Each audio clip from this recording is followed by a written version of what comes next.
Bago tayo mag-umpisa sa ating istorya, i-comment mo naman kung taga saan ka at anong oras ka nanonood ngayon. Malay mo, sa simpleng pag-type mo ng lugar mo, may makabasa na kapwa mo nakararanas din ng lungkot sa loob ng sariling pamilya at maramdaman niyang hindi pala siya nag-iisa. Sa taas ng malamig na bahagi ng Tagaytay, nakatayo ang isang mansyong matagal nang hinahangaan ng mga dumaraan.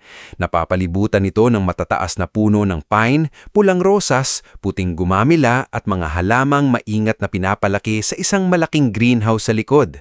Kapag tinignan mula sa kalsada, para itong palasyo ng taong walang problema sa buhay. Malalaki ang bintana, makintab ang marmol na sahig, may fountain sa harap at may mahabang driveway na kayang pasukin ng 10 sasakyan ng sabay-sabay. Pero sa loob ng mansyong iyon, may isang matandang lalaking madalas nakaupo mag-isa sa veranda, nakatingin sa hardin habang hawak ang mainit na tasa ng salabat. Siya si Don Amadeo Villarreal, ang kilalang nagtatag ng Villarreal Agro-Industrial Group. Sa mata ng mga negosyante, isa siyang alamat, ang lalaking nagsimula bilang kargador ng sako ng palay at umangat hanggang maging isa sa pinakamayayamang negosyante sa bansa. Pero sa sariling tahanan, mas madalas siyang tawaging hindi bilang ama, kundi bilang source of funds, kahit hindi iyon sinasabi ng direkta ng mga anak niya. Hindi ipinanganak na mayaman si Don Amadeo. Noong bata pa siya sa San Ildefonso, ang almusal niya ay minsan asin lang at kanin, minsan wala pa. Ang ama niya ay mag-uuling, ang ina niya ay labandera at siya ang panganay sa 6 na magkakapatid. 12 taong gulang pa lang siya, marunong na siyang bumuhat ng sako sa palengke kapalit ng ilang barya. Kapag umuulan, sumisilong siya sa gilid ng bodega habang yakap ang lumang bag na naglalaman ng isang kwaderno at lapis. "Amadeo," sabi noon ng kanyang ina, "kahit mahirap tayo, huwag mong hayaang maging mahirap ang puso mo." Iyon ang pangaral na dinala niya hanggang pagtanda. Mula sa pagiging kargador, natutunan niyang kilalanin ang kalidad ng palay, ang tamang presyo ng ani at ang ugali ng mga negosyanteng nananamantala sa mga magsasaka.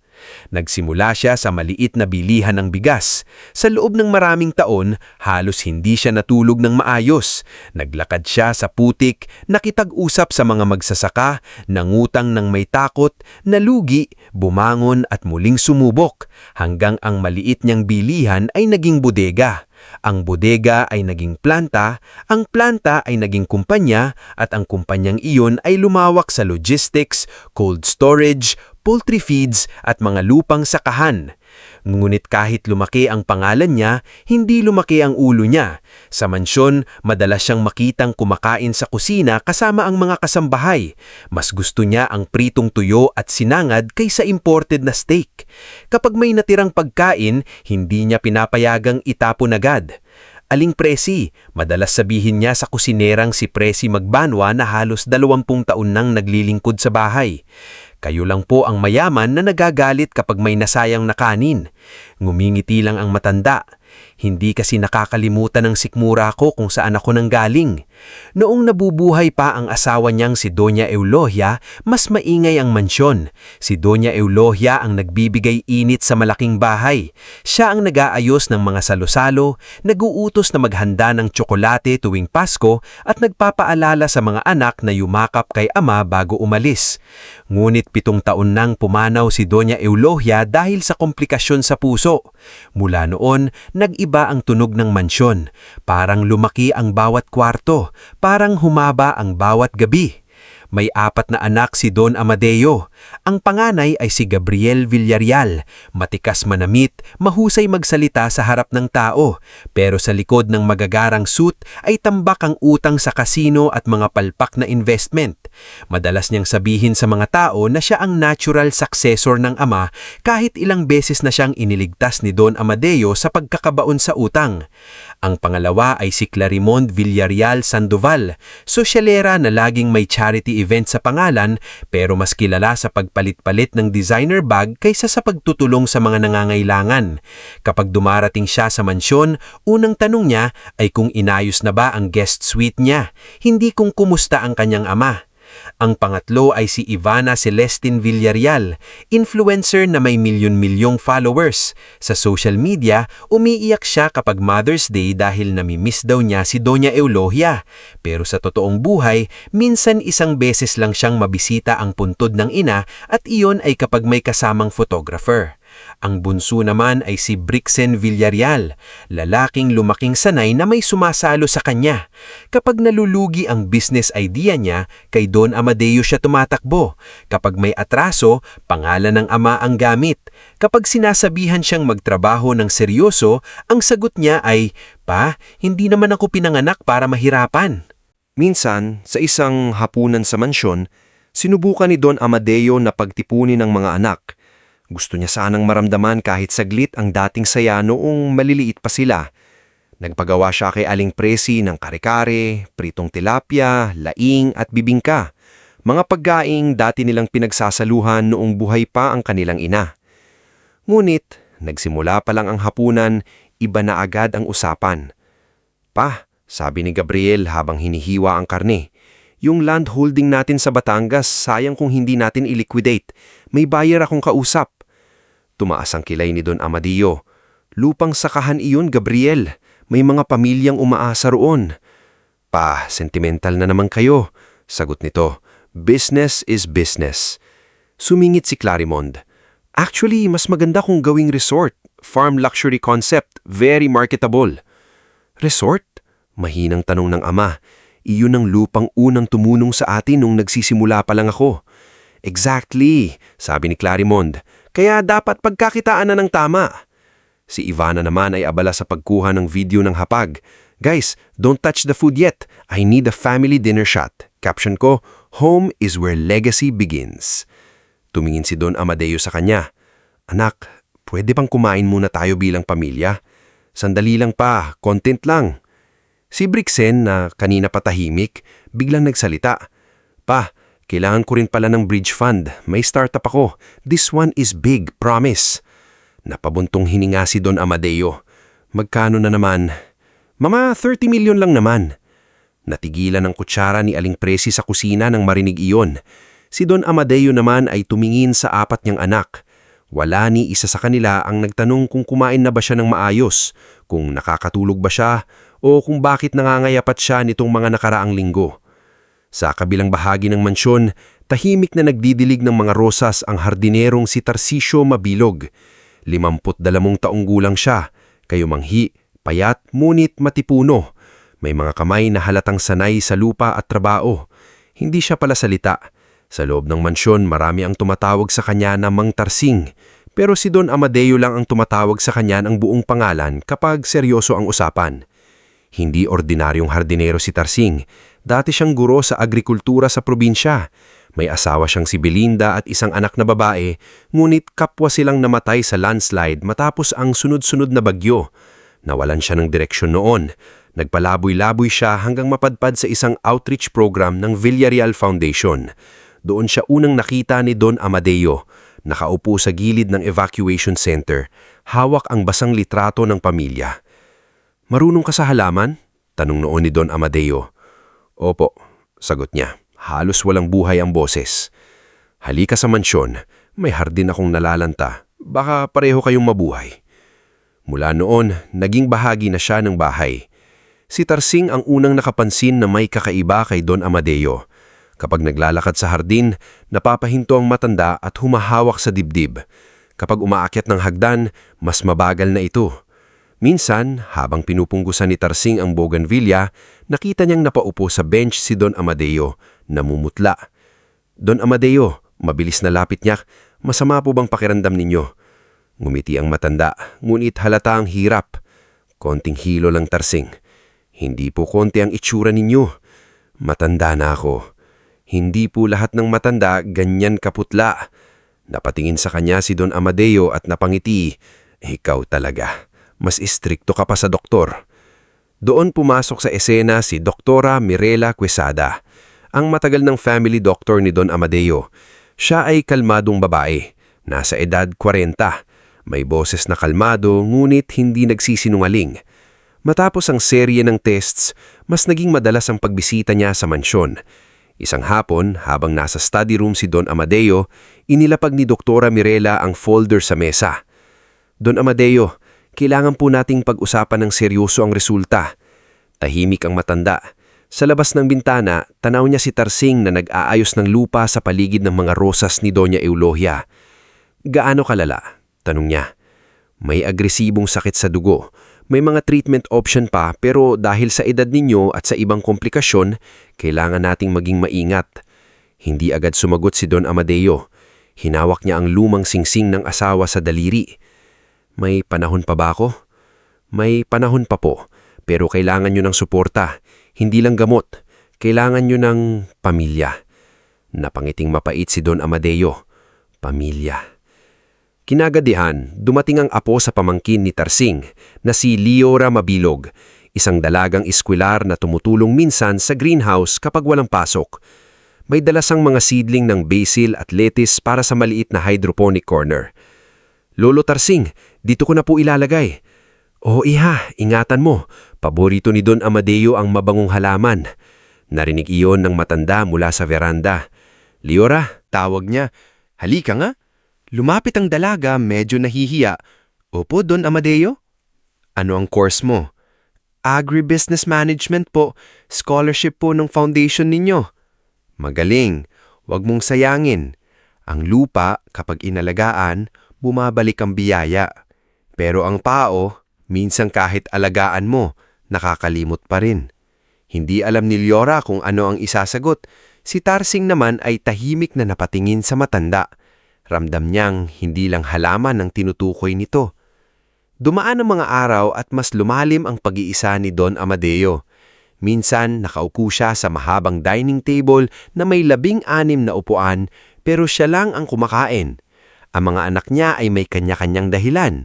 Si Gabriel ay nasa meeting, si Clarimond ay nasa charity gala, si Ivana ay may maliit na kamera sa bag, si Brixen ay nasa business networking na sa totoo ay party sa casino hotel. Si Aling Presi ang naglapag ng sabaw sa harap niya. Mainit pa po, Don Amadeo. Salamat, Presi. Tinawagan ko po si Sir Brixen kanina.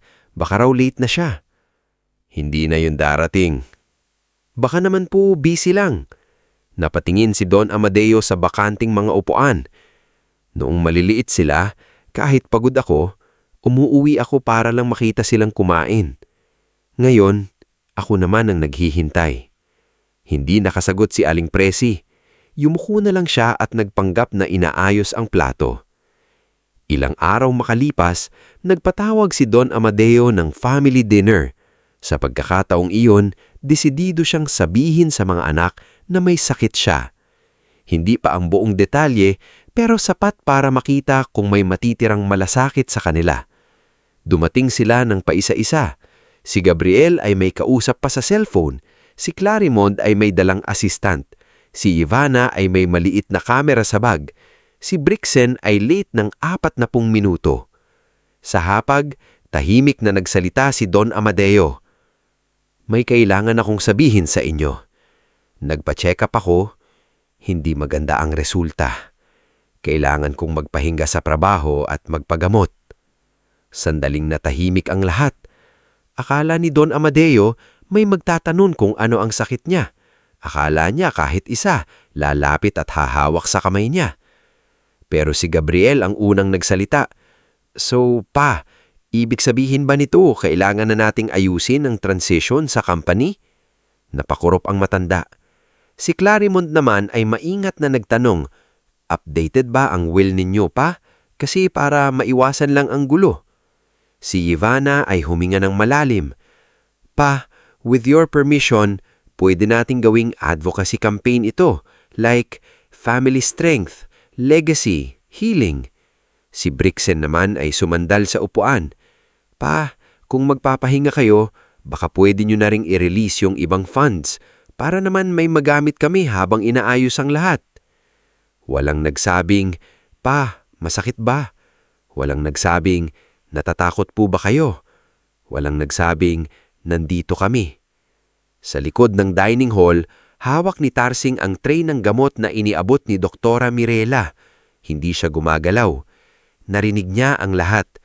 kitang-kita niya kung paano unti-unting namatay ang liwanag sa mga mata ni Don Amadeo. Tumayo ang matanda, mabagal, hawak ang tungkod. "Pagod na ako," sabi niya. "Ipagpatuloy ninyo ang hapunan kung gusto ninyo." "Pa, wait po," sabi ni Gabriel. "Hindi pa natin natatapos yung tungkol sa shares." Hindi na lumingon si Don Amadeo. Lumabas siya sa veranda, sumunod si Tarsing, dala ang kumot. Malamig ang hangin. Sa malayo, kumikislap ang ilaw ng siyudad, pero sa loob ng dibdib ni Don Amadeo, parang unti-unting nagdidilim ang lahat. Inilagay ni Tarsing ang kumot sa balikat niya. "Salamat," mahinang sabi ng matanda. "Dapat magpahinga na kayo." "Tarsing," sabi ni Don Amadeo habang nakatingin sa hardin.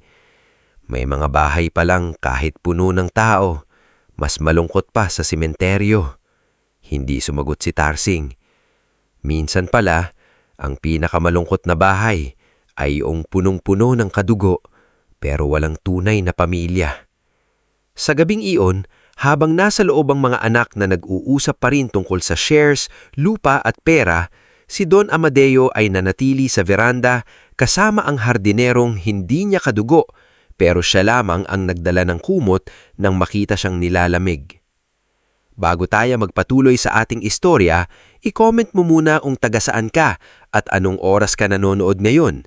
Baka sa oras na ito, may katulad ni Don Amadeo na tahimik lang sa isang sulok ng bahay, naghihintay na may makaalala, may mangusta, o kahit may magtanong lang kung kumain na ba siya. Nang gabing iyon, matapos marinig ni Don Amadeo ang sariling mga anak na mas inuna pa ang shares, lupa at pera kaysa sa kanyang kalagayan, hindi na siya bumalik sa hapagkainan. Naiwan sina Gabriel, Clarimond, Ivana at Brixen sa loob ng dining hall. Pero kahit napansin nilang umalis ang kanilang ama, walang agad tumayo upang sundan siya. Sa veranda, malamig ang hangin na dumadampi sa mukha ni Don Amadeo. Nakabalot sa balikat niya ang kumot na dala ni Tarsing. Tahimik silang dalawa, nakatingin sa hardin na minsang puno ng halakhak noong buhay pa si Doña Eulogia. Sa gilid ng fountain, naroroon pa rin ang lumang batong upuan kung saan madalas maupo ang mag-asawa noon tuwing dapit hapon. Ngayon, iisa na lang ang nakaupo doon, at ang dating tahanan na punong-puno ng pangarap ay parang naging malaking gusaling, walang puso. Mahinang sabi ni Tarsing, "Baka po masyado kayong lamigin dito. Ipasok ko na po kayo." Umiling ang matanda. "Mas malamig sa loob, Tarsing." Hindi na nagtaka si Tarsing. Alam niya ang ibig sabihin ng matanda. Minsan, hindi ang hangin ang nagpapalamig sa katawan ng tao, kundi ang mga salitang naririnig niya mula sa sariling dugo. Mula sa dining hall, naririnig pa rin ng mahinang boses ng mga anak. Hindi malinaw ang lahat pero may ilang salitang tumatagos sa katahimikan. Transition, control, estate, liquidation. Wala ni isa sa kanila ang nag-usap tungkol sa gamot, pag-aalaga o kung paanong tutulungan ng ama sa posibleng laban nito sa sakit. Kinabukasan, mas maaga kaysa dati nagising si Don Amadeo. Hindi na siya nakatulog ng maayos. Bawat pikit niya ay bumabalik sa isip niya ang mukha ni Gabriel habang nagtatanong tungkol sa shares, ang tinig ni Clarimond habang binabanggit ang will, ang kamera ni Ivana at ang walang kahihiyang hiling ni Brixen ng pondo. Ang sakit sa katawan niya ay tila naging maliit kung ikukumpara sa sakit na dulot ng sariling pamilya. Pagpasok ni Aling Presi sa kwarto upang dalhan siya ng lugaw, naabutan niya ang matanda na nakaupo sa gilid ng kama, hawak ang lumang litrato ng buong pamilya. Nasa larawan si Doña Eulogia, nakangiti habang yakap ang 4 na batang anak. Si Gabriel noon ay nakasakay pa sa balikat ng ama. Si Clarimond ay may hawak na manika. Si Ivana naman ay nakadikit sa saya ng ina. Si Brixen naman ay sanggol pa, buhat ni Don Amadeo. "Don Amadeo," marahang tawag ni Aling Presi. "Kumain po muna kayo." "Presi," sabi ng matanda, hindi inaalis ang tingin sa litrato. "Saan kaya ako nagkamali?" Napahinto ang kusinera. Wala po kayong kasalanan kung nagbago sila. May kasalanan ako. Binigay ko ang lahat ng gusto nila. Akala ko dahil naranasan ko ang hirap, dapat hindi na nila maranasan. Pero nakalimutan kong palang minsan pala, kailangan ding matutunan ng tao ang halaga ng bagay bago niya ito pahalagahan. Hindi nakapagsalita si Aling Presi. Ibinaba na lang niya ang tray sa maliit na mesa at pinunasan ang gilid ng kanyang mata. Makalipas ang ilang oras, dumating si Doktora Mirela Quesada dala ang bagong resulta ng mas malalim na pagsusuri. Kasama niya ang nurse na si Maribel Ostonal, isang maamong babae na may maingat na kilos at malumanay na boses. Matagal na siyang tumutulong sa mga home care patient, kaya sanay siya sa mga matatanda na may malalang karamdaman. Kunit kay Don Amadeo, iba ang pakiramdam niya. Hindi ito ordinaryong pasyenteng mayaman. Isa itong ama na mas nasugatan ng pamilya kaysa ng sakit. Sa study room sila nag-usap. Pinaupo ni Doktora Mirela si Don Amadeo sa malapit sa bintana, habang si Maribel ay tahimik na nag-aayos ng blood pressure monitor. Si Tarsing naman ay nasa labas, hindi pumapasok hanggat hindi tinatawag, ngulit halatang hindi mapakali. Don Amadeo, panimula ni Doktora Mirela, gusto kong maging tapat sa inyo. Sanay ako sa masakit na katotohanan, Doktora. Sabihin mo na. Huminga ng malalim si Doktora Mirela. Mas agresibo po ang sakit kaysa sa una nating inaakala. May treatment pa rin pero hindi natin masisigurong kakayanin ng katawan ninyo ang buong proseso. Kung hindi magiging maganda ang tugon ng katawan ninyo, tinigil siya sandali. Tuloy mo, sabi ni Don Amadeo. Maaaring 6 na buwan na lang ang natitirang panahon ninyo. Tahimik ang buong silid. Walang umiiyak, walang sumigaw. Tanin tunog ng orasan sa dingding ang maririnig. Tumingin si Don Amadeo sa labas ng bintana. Nakita niya si Tarsing na nakatayo malapit sa rosas ni Doña Eulogia. Hawa ang pandilig ngunit hindi gumagalaw. Hindi niya alam kung narinig ba nito pero ramdam niyang may mabigat na hangin na bumalot sa paligid. 6 na buwan. Ang haba ng buhay pagbata ka pa. Pero kapag nasa dulo ka na, 6 na buwan parang isang hapon na lang. Hindi po ito hatol na wala ng laban, sabi ni Doktora Mirela. May magagawa pa tayo, pero kailangan niyong pahinga, gamot, tamang pagkain at higit sa lahat, emosyonal na suporta. Napangiting na mapait si Don Amadeo. Yan ang pinakamahal na gamot, Doktora, at yan ang hindi nabibili kahit bilyonaryo ka. Nang lumabas sina Doktora Mirela at Maribel sa study room, nakita nilang naghihintay si Tarsing. Hindi na kailangan pang magsalita ni Doktora Mirela. Sa itsura pa lang niya ay naintindihan na ng hardinero ang malubhang kalagayan ng matanda. Alagaan niyo po siya, mahinang sabi ni Maribel kay Tarsing. Minsan po, mas kailangan ng pasyente ang taong tahimik na hindi umaalis kaysa sa taong maraming pangako. Tumanggi si Tarsing. Hindi ko po siyang iiwan. Hindi nila alam na sa dulo ng hallway, nakatayo si Clarimond. Dumating siya ng walang abiso upang kunin sana ang isang antique brooch ni Doña Eulogia na gusto niyang isuot sa isang gala. Hindi niya narinig ang buong usapan pero sapat ang ilang salitang pumasok sa tenga niya. 6 na buwan, malubha, alagaan, hindi iiwan. Nanlaki ang mga mata niya, ngunit hindi sa takot, hindi rin sa lungkot. Agad siyang pumasok sa powder room, isinara ang pinto at tinawagan si Gabriel. Kuya, kailangan nating mag-usap, ngayon na. Ano na naman, Clarimond, may meeting ako. Si Papa, narinig ko ang doktor, 6 na buwan na lang siguro.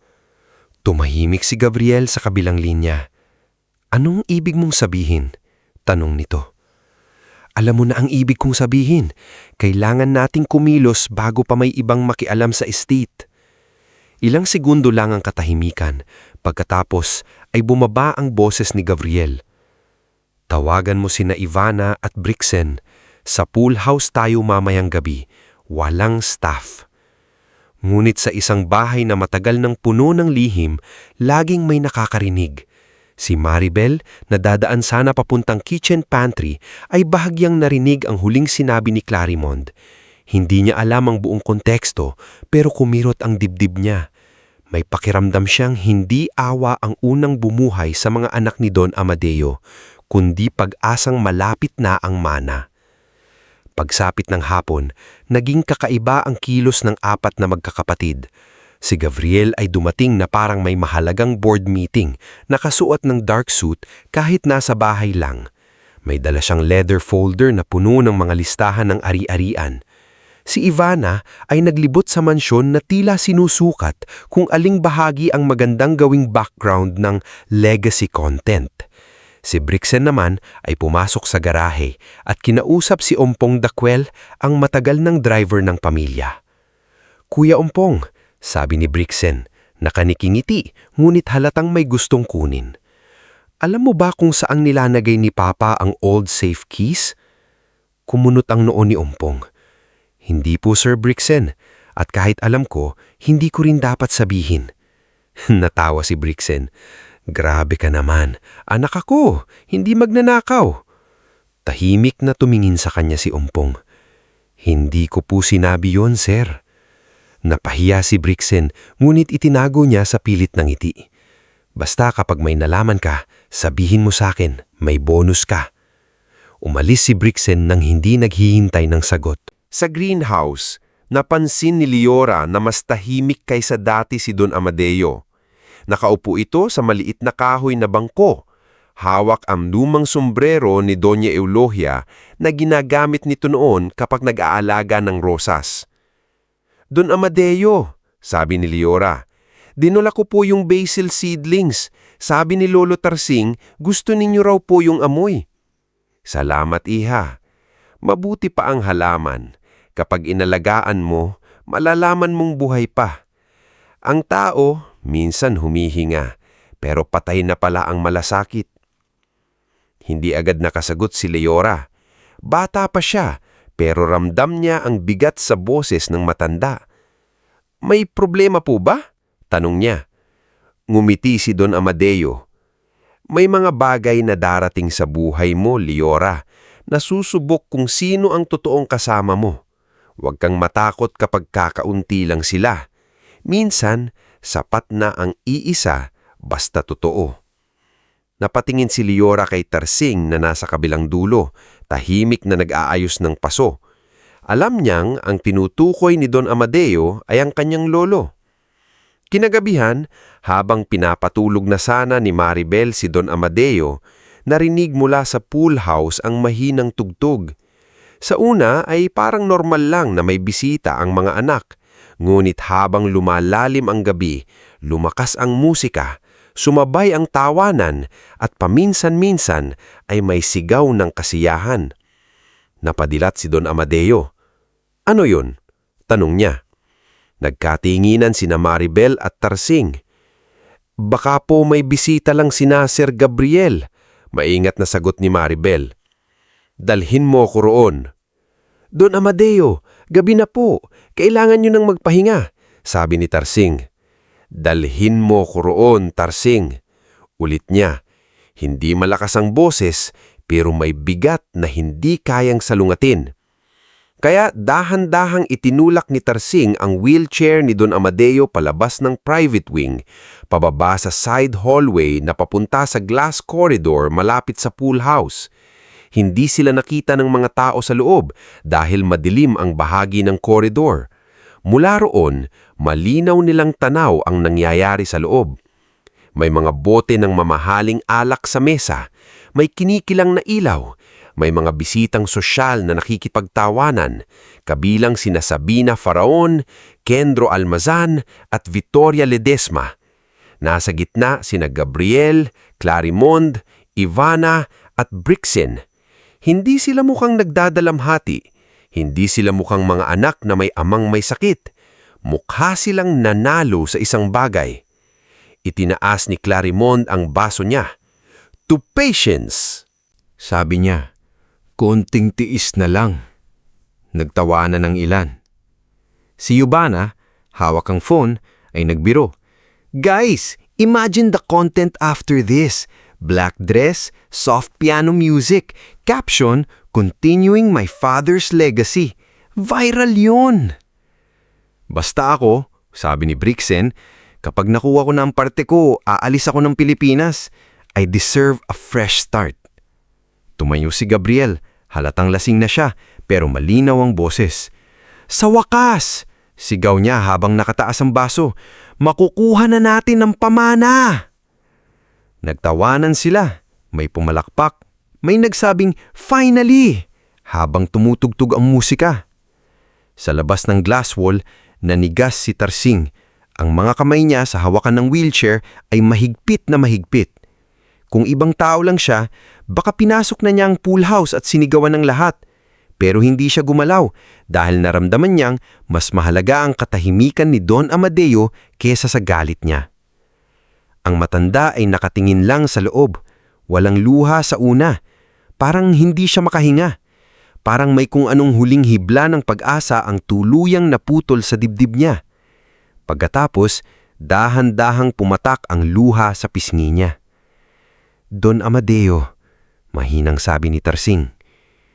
Umalis na tayo, bulong ng matanda. Hindi niya hinarap ang mga anak, hindi siya sumigaw, hindi niya pinahiya ang mga ito sa harap ng bisita. Tahimik lang siyang nagpaikot ng wheelchair pabalik sa loob ng mansyon. Ngunit sa katahimikang iyon, may desisyong nabuo. Desisyong hindi na mababawi. Pagdating sa lumang library, pinabuksan ni Don Amadeo ang ilaw. Doon, nakahilera ang mga aklat na inipon niya mula noong nagsisimula pa lang siyang umasenso. Sa gitna ng silid ay ang malaking mesa kung saan niya pinirmahan ang unang kontrata ng kumpanya. Ngayon, doon din niya pipirmahan ang huling hakbang upang protektahan ang kanyang dignidad. Tarsing, sabi ni Don Amadeo, tawagan mo si Attorney Nicanor. Sabihin mo, pumunta siya ngayon din. Ngayon po? Ngayon. Tinawagan din si Doktora Mirela at Maribel upang magsilbing saksi sa kalagayan ng isip at katawan ng matanda. Wala pang isang oras, dumating si Attorney Nicanor Laksamana, ang matagal ng abogado ng pamilya. Matandang lalaki rin siya, ngunit tuwid pa rin tumayo, laging may dalang lumang briefcase at makapal na salamin. Amadeo, sabi niya nang makapasok sa library, anong nangyari? Tumingin si Don Amadeo sa kanya. Nicanor, gusto kong baguhin ang habilin ko. Hindi nagulat ang abogado, ngunit naging seryoso ang mukha niya. Buong linaw ba ang isip mo? Mas malinaw pa kesa dati. May pumipilit ba sa'yo? Wala. Sa unang pagkakataon, ako ang pipili kung saan mapupunta ang pinagpaguran ko. Tahimik na naupo si Attorney Nicanor. Inilabas niya ang legal documents, recorder at notarial notes.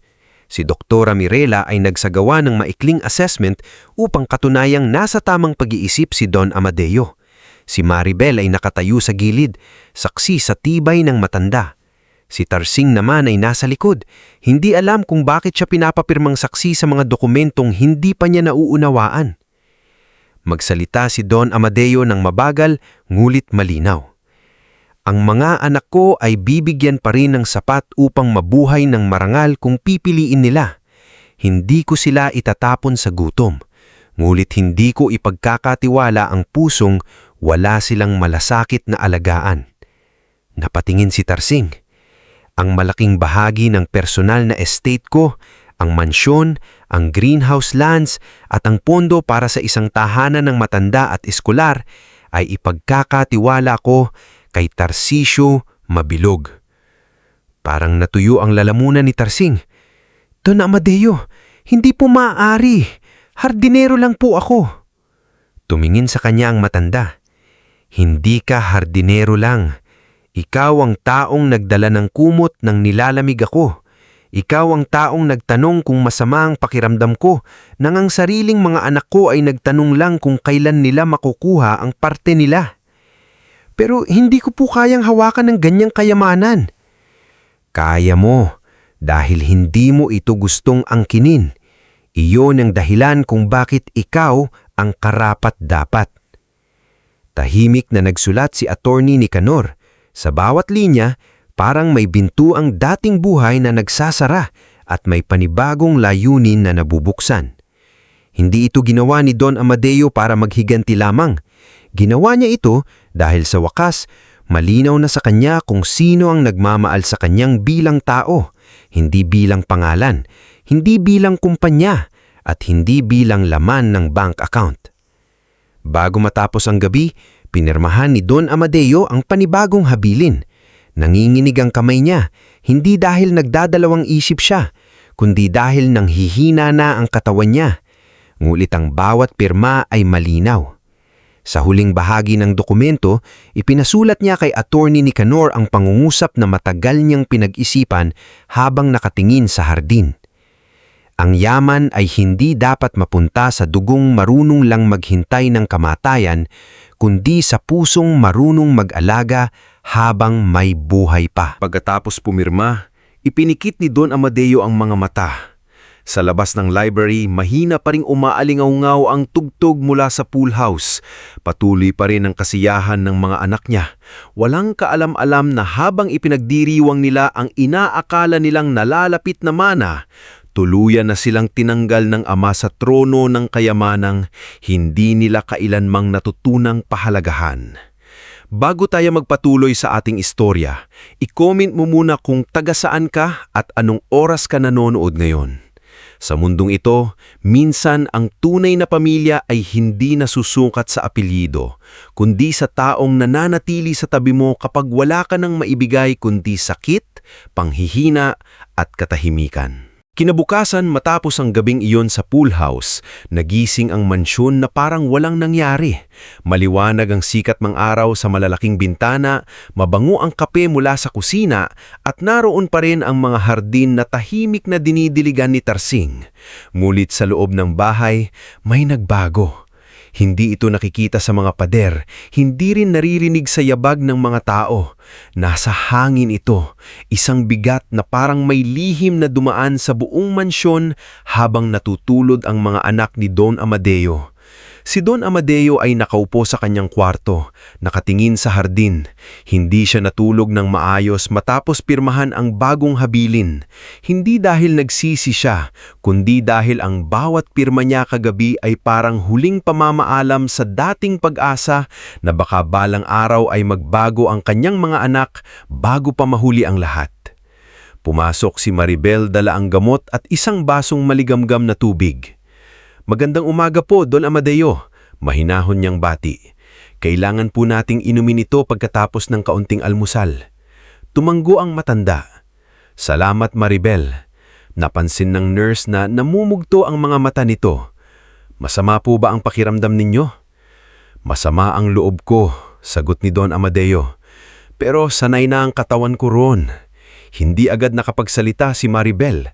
Ibinaba niya ang tray sa mesa at inayos ang unan sa likod ng matanda. "Hindi po ninyo kailangang sarilihin lahat," sabi niya.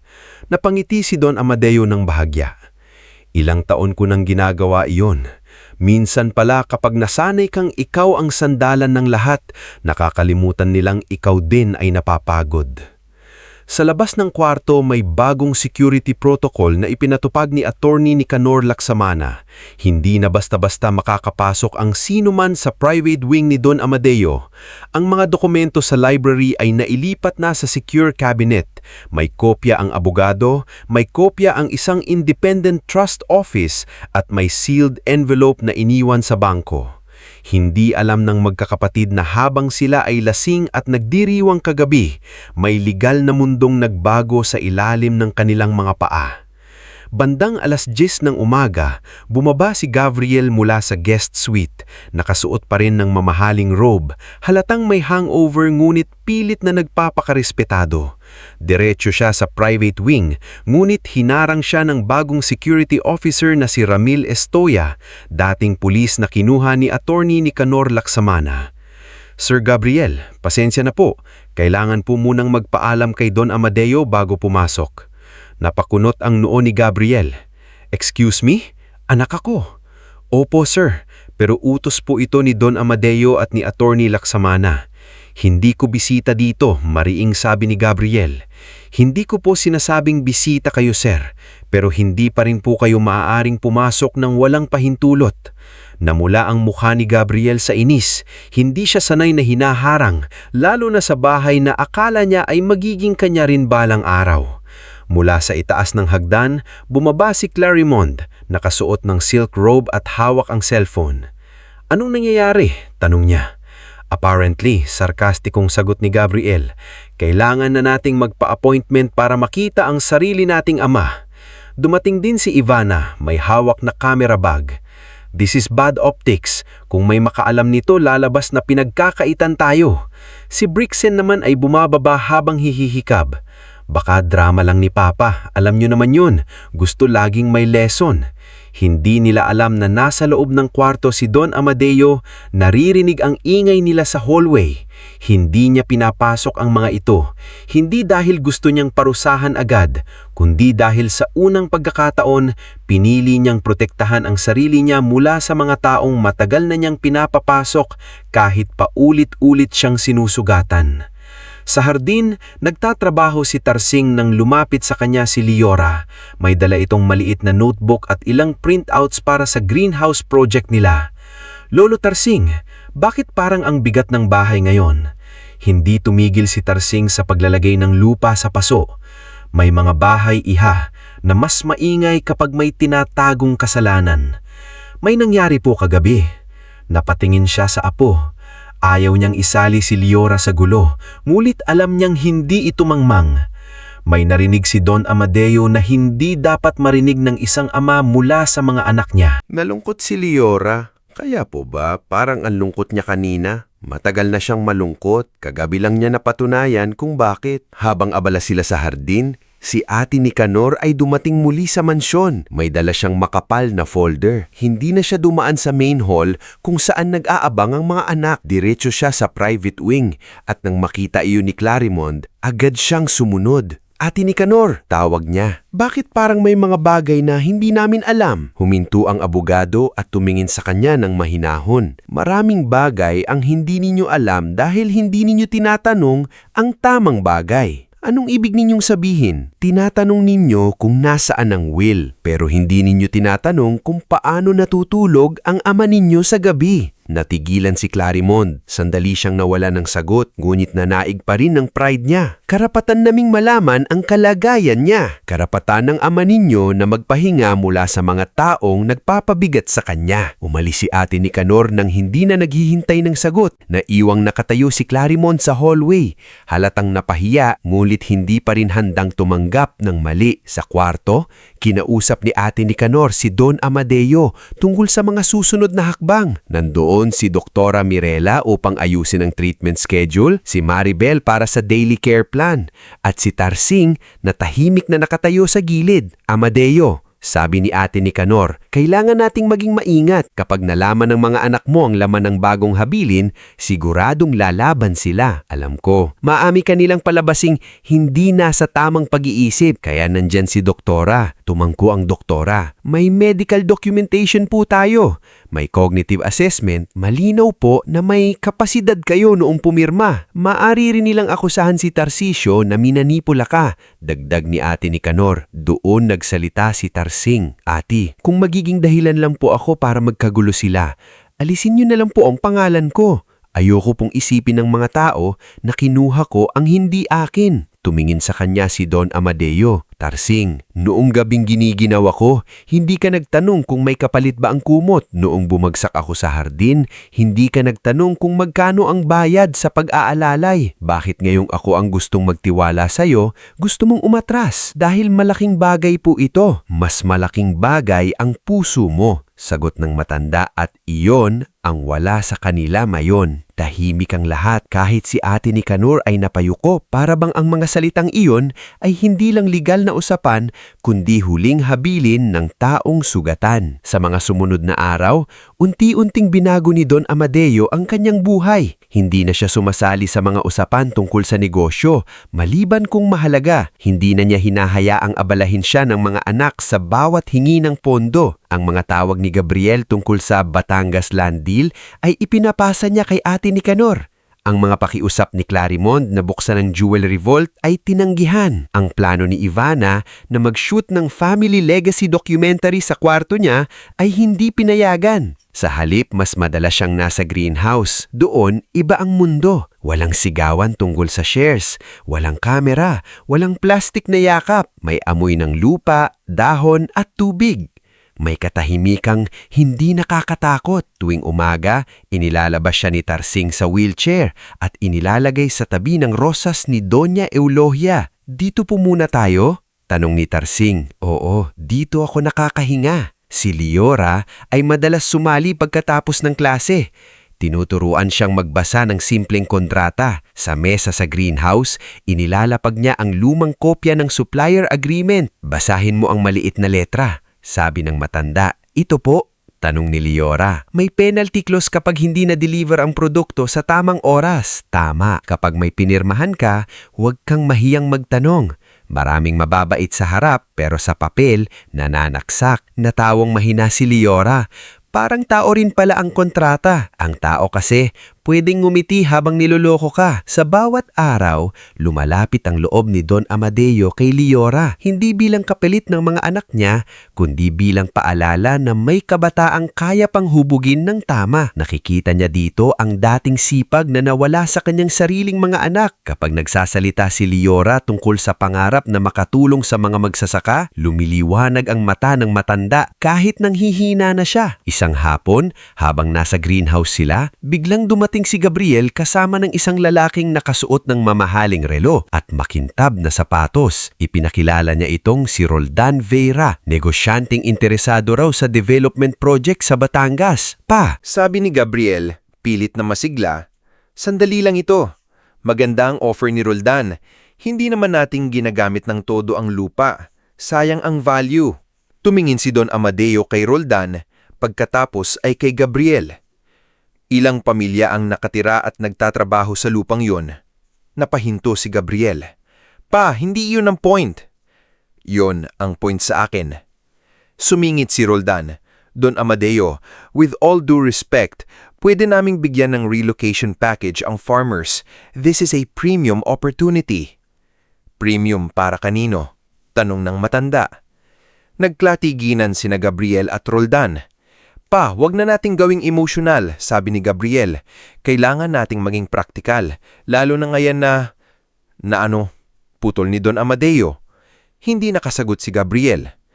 Na malapit na akong mamatay. Mahinahong dugtong ng matanda. Natahimik ang greenhouse. Napayuko si Liora. Si Tarsing ay nakatayo sa likod ng wheelchair, ramdam ang pagpipigil ng galit. Pa, hindi ko naman sinabi iyan. Depensa ni Gabriel. Pero yon ang iniisip mo. Namula si Gabriel. Gusto ko lang protektahan ang value ng assets. Hindi mo maprotektahan ang kaluluwa mo, Gabriel. Paano mo po protektahan ang lupa? Umalis si Gabriel ng masama ang loob, kasama si Roldan na halatang nawala ng interes sa formal na usapan. Ngunit hindi doon natapos ang pagkilos ng mga anak.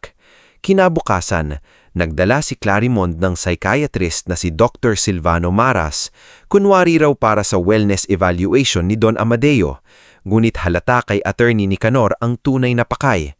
Gustong palabasin ni Clarimond na hindi na matino ang pag-iisip ng ama upang mapawalang bisa ang mga magiging desisyon nito. Hindi ko kailangan ng psychiatrist na hindi ko hiningi. Sabi ni Don Amadeo nang makita si Dr. Silvano sa sala. Pa, concern lang ito, sabi ni Clarimond. Concern o strategy. Nasaptan ng mukha ni Clarimond, ngunit hindi sapat para umurong. Pa, hindi masamang siguraduhin na okay kayo mentally. Sumagot si attorney Nicanor mula sa gilid. May independent medical and cognitive evaluations na si Don Amadeo. Kung nais ninyo ng kopya, maaari itong dumaan sa legal request. Nainis si Clarimond. Bakit parang kailangan na naming dumaan sa korte para kausapin ang sarili naming ama? Doong tumingin sa kanya si Don Amadeo. Dahil noong bukas ang pinto ko, hindi kayo pumasok para kumustahin ako. Pumasok lang kayo kapag may kailangan kayo. Walang nakasagot. Samantala, si Ivana ay nagsimulang maglabas ng parinig sa social media. Hindi niya binanggit ang pangalan ni Don Amadeo, ngulit malinaw ang patama. Sometimes people around the sick parent control access and isolate family members. Protect your elders. Maraming followers ang naniwala. May ilang vlogger na nagtangkang pumunta sa gate ng mansyon. May mga nagkomento na baka inaabuso daw ng staff ang matanda. Nabasa iyon ni Maribel at labis siyang nasaktan. Don Amadeo, baka pwede kayong magsalita. Sinisira nila kayo. Umiling ang matanda. Hayaan mo muna. Pero pati po kami, nadadamay. Tumingin si Don Amadeo sa kanya nang may lungkot. Pasensya ka na, Maribel. Minsan ang kasalanan ng mayayaman, staff ang unang tinatamaan. Hindi po ako nagsisisi na nandito ako. Ayoko lang pong makita kayong sinisira ng sariling anak. Sa kabilong banda, si Brixen ay palihim na nakikipagkita sa dating accountant ng pamilya na si Urbano Calleja, isang lalaking minsan nang tinanggal ni Don Amadeo dahil sa kadudadudang records. May bayad ka kapag may nakita ka, sabi ni Brixen. Ngumiti si Urbano. Kapag mayaman ng pamilya, laging may baho ang papeles, kailangan lang halukain.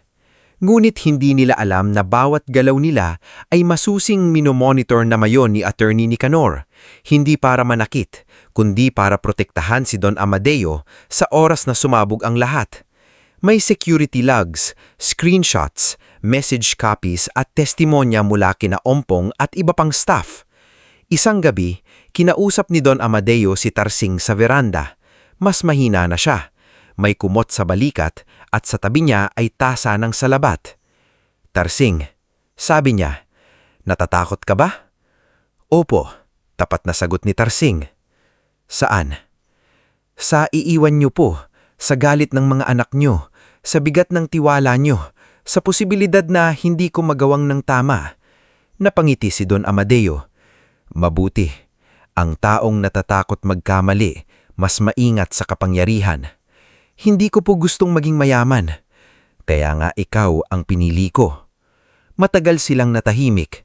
Pagkatapos, nagsalita muli ang matanda. Noong namatay si Eulogia, akala ko ang pinakamalaking lungkot ay mawalan ng asawa. Hindi pala. Mas masakit palang makita mong buhay ang mga anak mo pero patay ang malasakit nila. Napaiwas ng tingin si Tarsing. Baka may panahon pa po silang magbago. Meron, pero hindi ko na ipagkakatiwala ang pagbabago nila ang kinabukasan ng mga taong mas nangangailangan. Doon nabuo ang isa pang mahalagang hakbang. Kinabukasan, pinatawag ni Don Amadeo ang mga taong lubos niyang pinagkakatiwalaan. Sina Ate Nicanor, Drora Mirela, Maribel, Ompong, Aling Presi, Liora at Tarsing. Sa library sila nagtipon, ang parehong silid kung saan pinirmahan ang bagong habilin. May kamera sa harap ng mesa. Inayos ni Ate Nicanor ang recording. Handa ka na ba, Amadeo? Tanong niya. Tumanggo ang matanda. Nagsimula ang recording. Umupo ng tuwid si Don Amadeo kahit halatang nanhihina. Ang boses niya ay mababa, mabagal, ngulit malinaw. Ako si Amadeo Villarreal. Ginagawa ko ang pahayag na ito ng buong linaw ang isip, walang pamimilit at may sapat na kaalaman sa aking mga desisyon. Tahimik ang lahat. Minahal ko ang aking mga anak. Ibinigay ko sa kanila ang lahat ng kaya kong ibigay. Ngunit ang kayamanang pinaghirapan ko ay hindi ko maaaring iwan sa mga kamay na hindi marunong kumalinga. Hindi ko sila kinamumuhihan. Ngunit hindi ko rin ipagkukunwari na hindi nila ako sinaktan. Napasapo sa bibig si Aling Presi. Si Liora ay tahimik na umiiyak. Nagpatuloy si Don Amadeo. Pinipili kong ipagkatiwala ang malaking bahagi ng aking personal estate kay Tarcisio Mabilog. Hindi dahil siya ay humingi, kundi dahil siya ay naglingkod ng walang hinihingi. Sa ilalim ng kanyang pangangalaga, itatayo ang Eulogia Home for Abandoned Elders and Scholars, isang tahanan para sa mga matatandang iniwan at mga kabataang nangangarap. Tumingin siya kay Tarsing, halatang pigil na pigil ang iyak ng hardinero. Hindi kita ginagawang mayaman para gantihan ang mga anak ko, sabi ni Don Amadeo.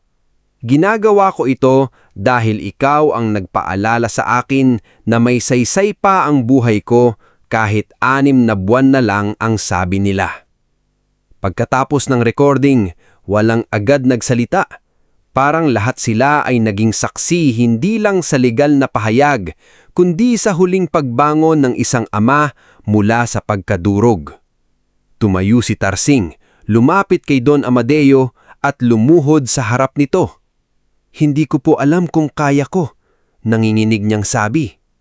Ipinatong ni Don Amadeo ang kamay sa balikat niya. Hindi mo kailangang kayanin mag-isa.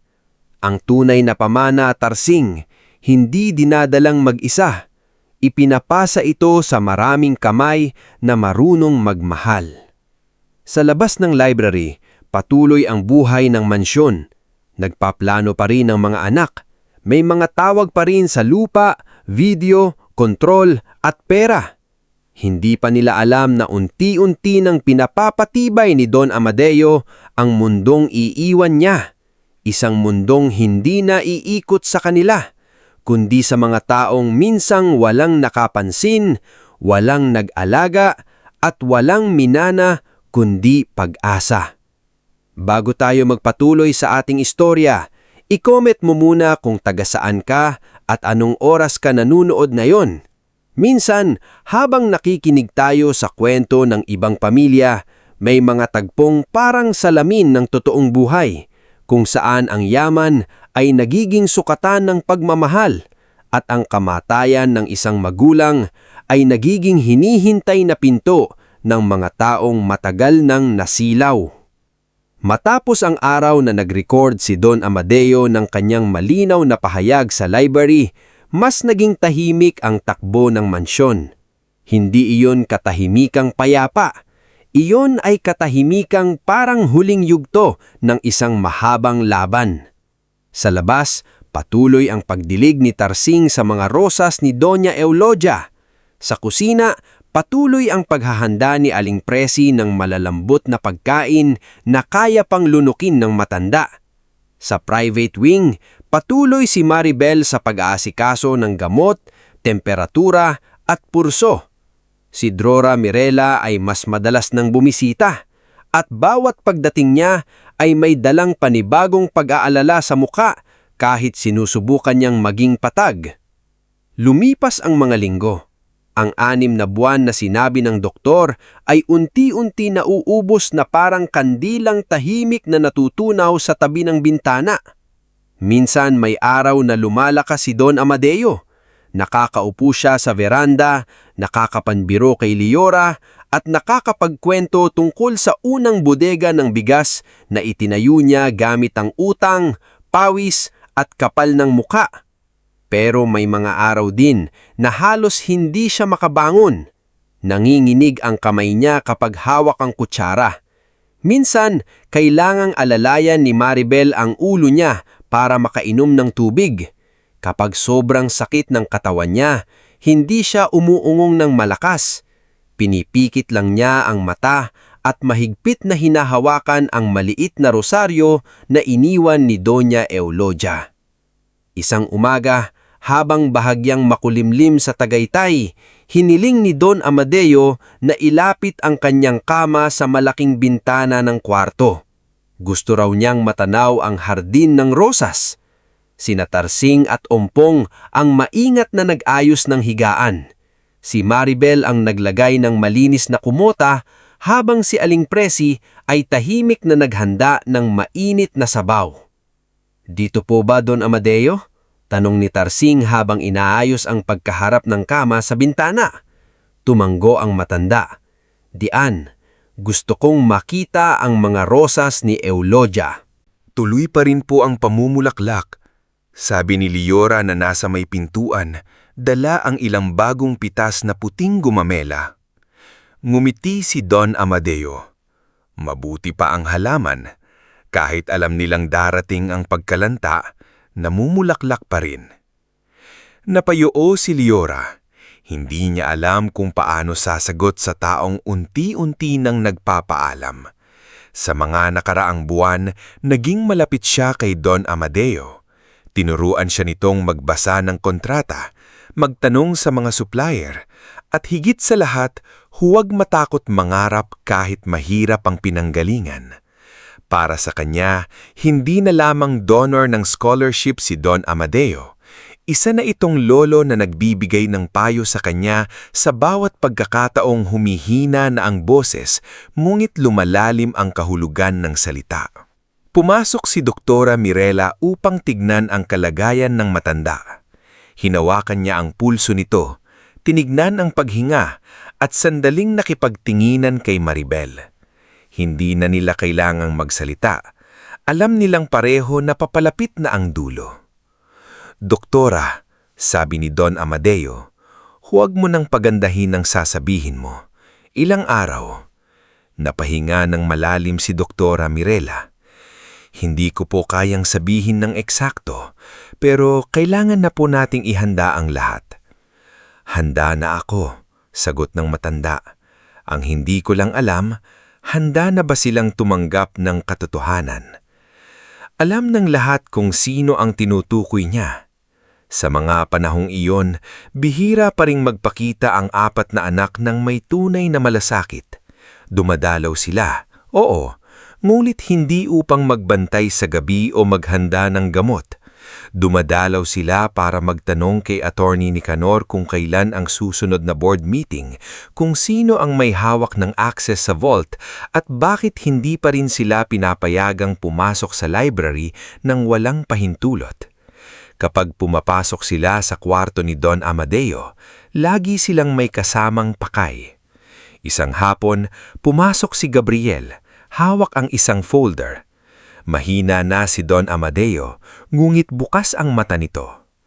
Pa, may ilang documents lang akong kailangan niyong tignan. Hindi naman malaking bagay, para lang hindi maantala ang kumpanya. Nasa tabi si Maribel na inaayos ang IV stand.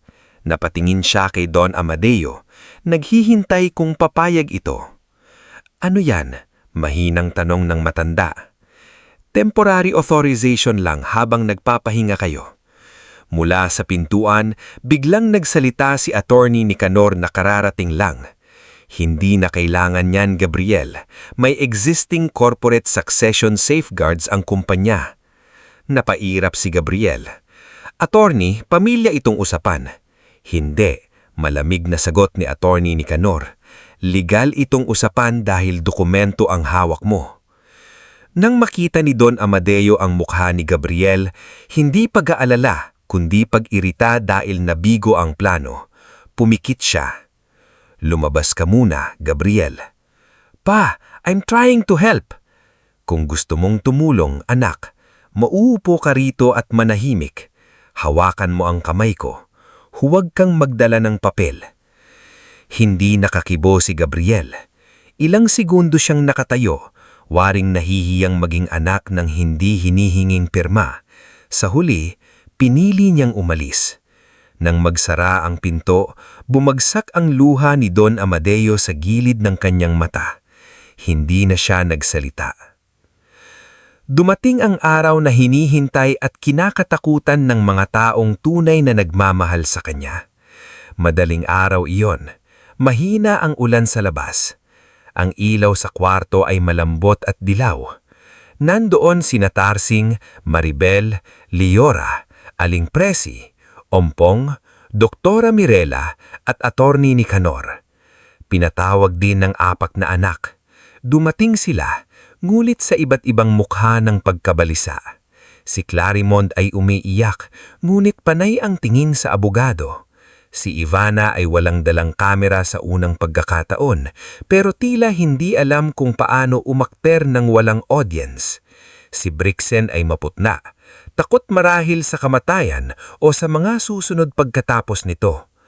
Si Gabriel ay matigas ang panga, nagpipigil ng emosyon na hindi malinaw kung lungkot ba o inis. Tinawag ni Don Amadeo si Tarsing. Lumapit ang hardinero. Nanginginig ang kamay niya habang hinawakan ang kamay ng matanda. Tarsing, bulhong ni Don Amadeo, huwag mong hayaang maging malamig ang bahay na ito. Opo, Don Amadeo. Sagot ng hardinero, halos hindi mailabas ang boses. Alagaan mo ang mga taong walang nag-aalaga sa kanila. Opo, Don Amadeo. Napatingin ang matanda sa mga anak. Isa-isa niyang silang tinignan. Si Gabriel, Clarimond, Ivana at Brixen. Sa sandaling iyon, hindi niya nakita ang mga gahaming taong nagparty sa pool house. Nakita niya ang 4 na batang minsan niyang pinakain, pinaliguan, binuhat at minahal sa paraang alam niya. May lungkot sa kanyang mata, ngunit wala ng galit. Sana, mahinang sabi niya, matutunan niyong mabuhay bago pa kayo tuluyang lamunin ng gusto niyong makuha. Walang nakaimik. Pagkatapos noon, hinanap ng kamay niya ang rosaryo ni Doña Eulogia. Pinikit niya ang mata, huminga siya ng mahaba, at sa katahimikan ng kwartong iyon, sa harap ng mga taong tunay na nanatili at ng mga taong huling dumating, pumanaw si Don Amadeo Villarreal. Hindi umiyak ng malakas si Tarsing. Yumuko lang siya at idinikit ang noo sa kamay ng matanda. Ang aling presi ay napaupo sa silya, humihikbi na parang nawalan ng kapatid. Si Liora ay yumakap kay Maribel. Si Umpong ay tumalikod, pinipigil ang pag-iyak. Si Drocta Mirelia ay tahimik na nagdeklara ng oras ng pagpanaw. Ang mga anak naman ay nakatayo sa gilid, tila hindi alam kung ano ang unang gagawin. Umiyak si Clarimond, ngunit habang umiiyak ay nagtanong siya kay Attorney Nicanor, "Kailan ang reading of the will?" Narinig iyon ni Tarsing, ngunit wala siyang sinabi. Sa araw ng pagkamatay ng taong nagtiwala sa kanya, ayaw niyang dumihan ng sandali ng galit. Naging marangya ang burol ni Don Amadeo. Kung pagbabatayan ang bulaklak, ilaw, tarpaulin at dami ng bisita, iisipin ng mga tao na napakamahal na mga anak sa kanilang ama. May malaking larawan si Don Amadeo sa gitna ng chapel ng mansyon, nakangiti sa simpleng barong. Ngunit bago pa man ilagay ang kabaong, nagtalo na sina Clarimond at Aling Presi. "Palitan natin ang suot niya," sabi ni Clarimond. "May imported suit siya sa closet. Mas bagay iyon sa stature niya." Umiling si Aling Presi. "Yan po ang paborito niyang barong. Sabi niya po dati ayaw niyang magmukhang hindi siya Pinoy kahit yumaman siya." "Presi, please, this is not your decision." Biglang nagsalita si Tarsing mula sa likod. Iyan ang gusto niya. Tumingin si Clarimond sa kanya mula ulo hanggang paa. "At simula kailan ikaw ang nagsasalita para sa pamilya?" Tahimik na sumagot si Tarsing. "Simula noong ako ang nakikinig kapag nagsasalita siya." Natahimik ang mga tao sa paligid. Napahiya si Clarimond, ngunit pinili niyang lumayo halip na makipagtalo pa. Si Ivana naman ay nag-set up ng live stream para raw sa mga hindi makakapunta. Umiyak siya sa harap ng kamera, hawak ang panyo, habang sinasabing, "My father taught us love, legacy, and strength." Ngunit matapos patayin ang live stream, narinig siya ni Maribel na nagrereklamo sa assistant. "Bakit ang dilim ng angle ko kanina? Hindi flattering. Pakicheck kung okay ang comments." Si Gabriel naman ay abala sa parking area. Nakipagkita siya kay Roldan Veira, ang negosyanteng matagal nang nakatitig sa lupain sa Batangas. Pagkatapos ng reading, sabi ni Gabriel, "Aayusin natin ang deal. Ako ang hahawak ng estate." "Sigurado ka?" tanong ni Roldan. "Sa negosyo, hindi sapat ang pagiging panganay. Kailangan nasa papel." Nainis si Gabriel, pero pinilit niyang na maging ngumiti. "Mapapasakamay ko rin ang papel." Samantala, si Brixen naman ay palihim na nagtangkang pumasok sa study room habang abala ang lahat sa pagtanggap ng bisita. Akala niya walang makakapansin, ngulit naroon si Ompong at si Ramil Estoya. "Sir Brixen, bawal pong pumasok. Kuha lang ako ng personal item." "Wala pong personal item ninyo sa study ni Don Amadeo." Nag-init ang mukha ni Brixen. "Sino ka ba para pigilan ako?" Sumagot si Ompong, mas matigas na ang tinig kaysa dati.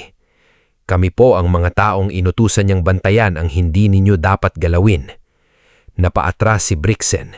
Sa unang pagkakataon, naramdaman niya na ang mga taong dati niya lang tinatawag na staff ay hindi natakot sa kanya. Pagkatapos ng libing, nagtipon ang lahat sa main hall ng mansyon para sa reading of the will. Naroon ang magkakapatid, ilang board representatives, si Attorney Nicanor, si Drocta Mirelia, si Maribel, si Tarsing, si Liora, si Aling Presi, si Umpong at ilang legal observers. Mabigat ang hangin.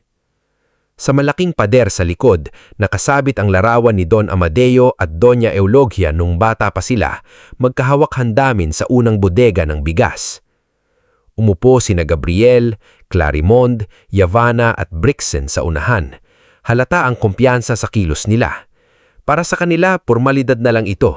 Ang bawat isa ay may inaasahang parte, may nakaplanong bibilhin, may proyektong sisimulan, may buhay na muling aangat dahil sa pagkamatay ng ama.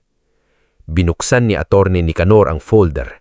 Inayos niya ang salamin at tumingin sa lahat. Bago ko basahin ang huling habilin ni Don Amadeo Villarreal, nais kong linawin na ang dokumentong ito ay naisagawa ng may sapat na legal na requirements, medical certification, independent witnesses at video statement mismo kay Don Amadeo. Kumunot ang noo ni Gabriel. Video statement? Hindi siya pinansin ni Attorney Nicanor. Nagpatuloy ito. Isa-isang binasa ang mga probisyon. May nakalaang desenteng halaga para sa bawat anak. Sapat para mamuhay ng maayos kung hindi sila maluho.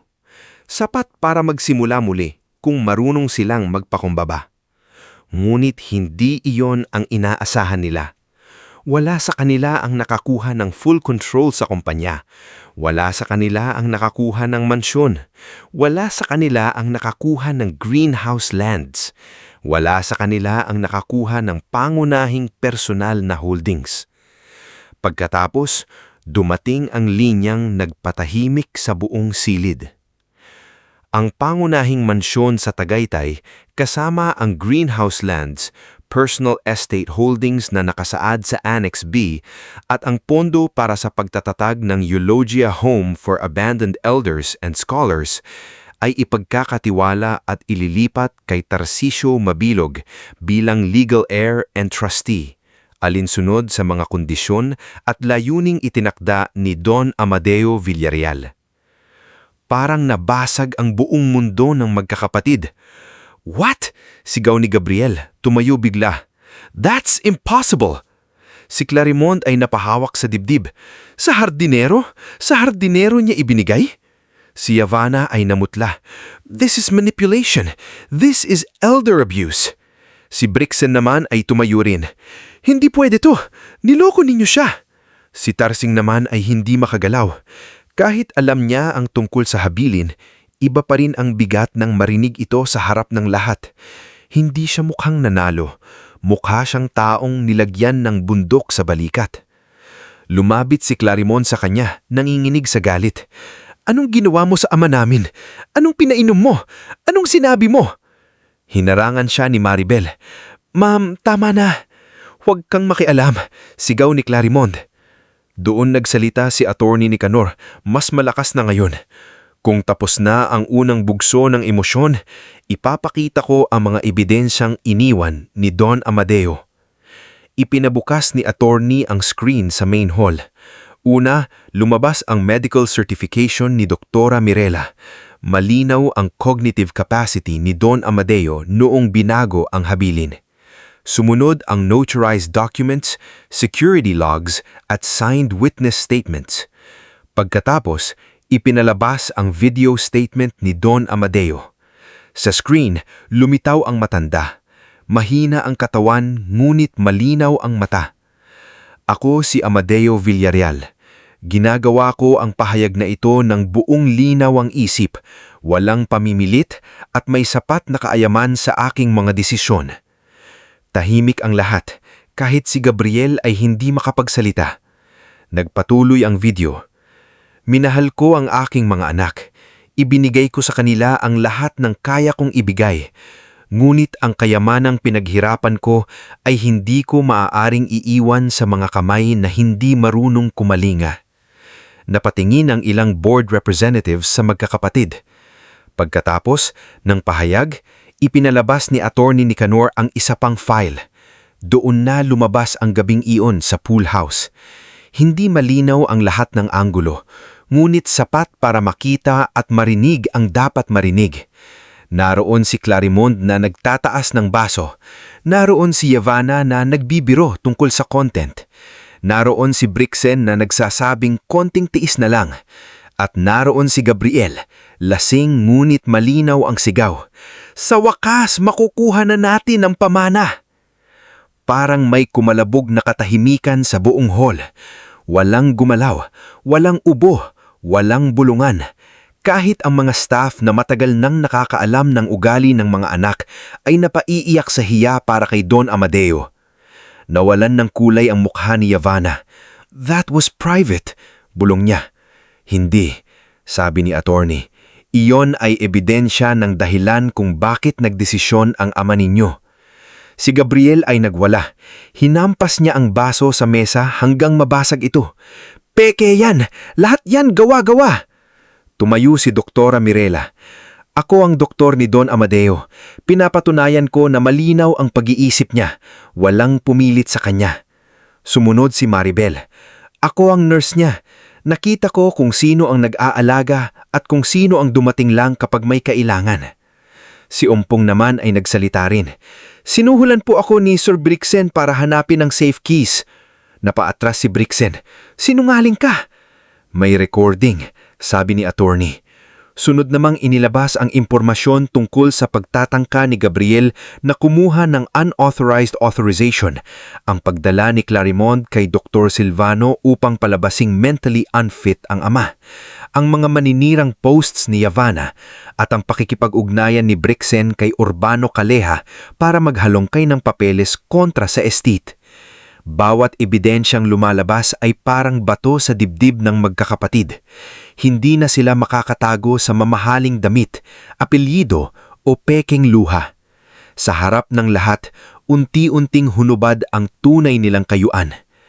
Tumayo si Roldan Vera na inimbitahan ni Gabriel bilang inaasahang future investor.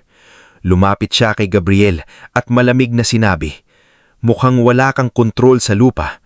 Wala na tayong pag-uusapan." "Roldan, sandali!" Habol ni Gabriel, pero tumalikod na ang negosyante. Para sa kanya, walang saysay ang lalaking wala palang hawak, kundi yabang. Si Clarimond ay napaupo.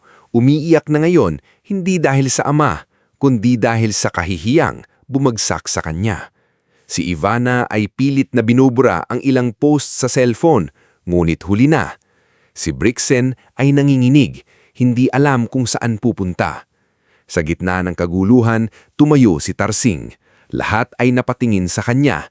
Hindi siya nagsalita ng mahaba. Hindi siya nagyabang. Hindi niya sinabing karapat-dapat siya. Sa halip, tumingin siya sa larawan ni Don Amadeo at Doña Eulogia. "Hindi ko hiningi ito," sabi niya. Mababa ngulit malinaw ang boses. "Hindi ko hiningi ito. Pero kung ito ang huling tiwala ni Don Amadeo, gagawin ko ang lahat para hindi masayang. Ang bahay na ito hindi magiging tropeyo, magiging tahanan ito." Walang pumalakpak. Hindi iyon eksena lang tagumpay. Iyon ay eksena lang katotohanang masakit, mabigat, at hindi na mababawi. Sa araw na iyon, ang 4 na anak na minsang nagdiwang sa inaakala nilang nalalapit na mana ay naglulupasay sa harap ng hardinerong minamaliit nila. Hindi dahil nakuha ni Tarsing ang lahat, kundi dahil sa wakas bumalik sa kanila ang lahat ng kasakimang itinanim nila. At habang nakatingin ang lahat sa larawan ni Don Amadeo, para bang sa katahimikan ng mansyon ay naroon pa rin ang kanyang huling aral. Hindi lahat ng may dugo ay pamilya, at hindi lahat ng minana ay dapat mapasakamay ng taong hindi marunong magmahal. Bago tayo magpatuloy sa huling parte ng ating istorya, i-comment mo muna kung taga-saan ka at anong oras ka nanunood ngayon. Sa pagtatapos ng kwentong ito, sana maalala natin na ang tunay na pamana ay hindi lamang lupa, bahay o pera, kundi ang kabutihang kayang iiwan ng isang tao sa mundong minsan siyang sinaktan. Matapos ang araw ng pagbubunyag sa main hall ng mansyon, tila nagbago ang tunog ng buong bahay. Dati, kapag naglalakad sa hallway ang mga anak ni Don Amadeo, may yabang sa bawat yabag nila. Parang pag-aari nila ang bawat pader, bawat chandelier, bawat kurtinang imported, at bawat piraso ng marmol sa sahig. Ngunit nang natapos basahin ang huling habilin, ang mga hakbang nila ay naging mabigat, padarag, at puno ng kahihiyang hindi nila kayang itago. Si Gabriel ang unang umalis sa hall. Hindi niya matingnan si Tarsing, hindi niya matingnan si Attorney Nicanor, hindi niya matingnan ang larawan ni Don Amadeo. Lumabas siya sa veranda, kinapa ang cellphone at tinawagan si Roldan Vera ng paulit-ulit, ngulit hindi na sumasagot ang negosyante. Ilang oras lang ang nakalipas, may tumawag na sa kanya sa bangko. May mga utang siyang matagal nang naiipon, mga casino marker na hindi na pwedeng takasan, at mga personal loan na inaasahan niyang babayaran niya gamit ang inaakalang malaking mana. Ngayon, ang lahat ng iyon ay parang mga asong sabay-sabay na kumakahol sa likuran niya. Si Clarimond naman ay nagkulong sa dating guest suite. Sa unang pagkakataon, wala siyang stylist, walang assistant, walang kaibigang may dalang alak upang aliwin siya. Hawak niya ang pearl necklace ni Doña Eulogia na matagal niyang itinago sa sariling vault, isang alahas na kinuha niya noon dahil sa isip niya, anak naman ako, mapupunta rin sa akin ito. Ngunit ngayong lumabas ang katotohanan, ang perlas ay hindi na mukhang mamahalin. Mukha itong bigat sa leeg niya, parang bawat butil ay tanong ng ina, ganyan ba kita pinalaki? Si Ivana ay halos mabaliw sa pag-check ng social media. Nung una akala niya kaya niyang baligtarin ng kwento. Sanay siya sa captions, lighting at edited tears. Ngunit may mga taong naroon mismo sa hall na nagsimulang sumalita. May ilang staff na nagpatunay sa nangyari. May mga dating empleyado ng Villarreal Group na nagkwento kung paano minsang tinulungan ni Don Amadeo ang mga manggagawa kahit hindi na ito nakikita ng publiko. Unti-unting bumaliktad ang mga komento na dati ay kumakampi kay Ivana. Ang dating Protect the Family ay napalitan ng Protect Elders from Greedy Children. Si Brixen ang pinakatahimik. Umupo siya sa gilid ng fountain hanggang madaling araw, nakatingin sa tubig. Sa lahat ng magkakapatid, siya ang pinakabatang pinakanasanay na may sasalo sa kanya. Kapag nagkamali, may ama. Kapag nalugi, may ama. Kapag napahiya, may apelyido. Ngunit sa araw na iyon, parang biglang natanggal ang sahig sa ilalim ng paa niya. Wala siyang sariling negosyong matatag, wala siyang trabahong pinaghirapan, wala siyang disiplina, at higit sa lahat, wala na ang ama na kahit paulit-ulit niyang sinaktan ay palagi pa ring nagbubukas ng pinto. Samantala, si Tarsing ay hindi nagdiwang. Nang gabing iyon, matapos umalis ang lahat sa main hall, mag-isa siyang pumasok sa greenhouse. Doon, sa pagitan ng mga paso, punla at mga rosas ni Doña Eulogia, naupo siya sa lumang kahoy na bangko kung saan madalas maupo si Don Amadeo. Dala niya ang kopya ng habilin. Nanginginig ang kamay niya habang nakatingin sa pahina. Nakasulat doon ang mga salitang legal, mabibigat at formal. Ngulit ang naririnig niya sa isip niya ay hindi boses ni Attorney Nicanor. Ang naririnig niya ay boses ni Don Amadeo. Ang bahay na ito, huwag mong hayaang lumamig. Pumasok si Liora na may dalang termos ng salabat. Lolo Tarsing, marahan niyang sabi, hindi pa po kayo natutulog. Paano ako matutulog, iha? Sagot niya. Pakiramdam ko, iniwan sa akin ang bundok. Umupo si Liora sa tabi niya. Pero hindi po kayo nag-iisa. Napatingin si Tarsing sa apo. Sa batang ito niya madalas nakikita ang dahilan kung bakit kailangan niyang tanggapin ang huling tiwala ni Don Amadeo. Kung tatanggihan niya, baka mapunta sa korte ang lahat ng matagal. Baka malanta ang pangarap na foundation. Baka muling maging malamig ang mansyon. Kaya kahit natatakot siya, alam niyang kailangan niyang humakbang. Kinabukasan, nagpatawag si Attorney Nicanor ng unang meeting para sa pagtatayo ng Eulogia Home for Abandoned Elders and Scholars. Naroon sina Tarsing, Liora, Maribel, Aling Presi, Ompong, Doktora Mirela at ilang social workers na inimbitahan mula sa probinsya. Hindi na sila nagmeeting sa magarang boardroom. Pinili ni Tarsing ang lumang ballroom. Ang silid na dati ay pinagdarausan ng mga parte ng mayayaman. Doon niya gustong simulan ang pagbabago. Kung papayag kayo, sabi ni Tarsing, nakatayo sa harap ng lahat. Ayoko pong manatiling palamuti ang bahay na ito. Dito po tayo tatanggap ng mga matatandang iniwan ng pamilya, pero may dignity pa rin. Hindi sila itatago, hindi sila ikakahiya. Dito rin natin tutulungan ng mga estudyanteng walang kakayahang mag-aral, lalo na yung gustong maglingkod sa lupa, agrikultura, caregiving at community work. Tumanggo si Maribel. Kailangan natin ng medical room, therapy area, at caregivers na marunong hindi lang magbigay ng gamot, kundi makinig. Ako po ang bahala sa kusina, sabi ni Aling Presi, punas ng luha. Walang matandang kakain dito ng malamig na pagkain. Hanggat kaya ng kamay ko, may mainit na sabaw araw-araw. Ako po sa transport, dagdag ni Umpong. May mga senior na kailangang sunduin mula sa ospital o barangay. Pwede nating ayusin ang van ni Don Amadeo. Si Liora naman ay nagtaas ng kamay, parang nasa klase. Pwede pong gawing training center ang greenhouse. Magtatanim ang scholars kasamang elderly residents para may therapy na, may kabuhayan skills pa. Napangiti si Tarsing. Yan ang gusto ni Don Amadeo. Mula sa araw na iyon, nagsimula ang totoong pagbabago. Ang ballroom na dati ay puno ng crystal glass at mamahaling alak ay nilagyan ng malalambot na upuan, mahahabang mesa para sa activities, bookshelf at piano na dating nakatago lang sa storage. Ang guest rooms ay isa-isang ninayos upang maging kwarto ng matatanda. Hindi sila ginawang parang pasyente sa ospital.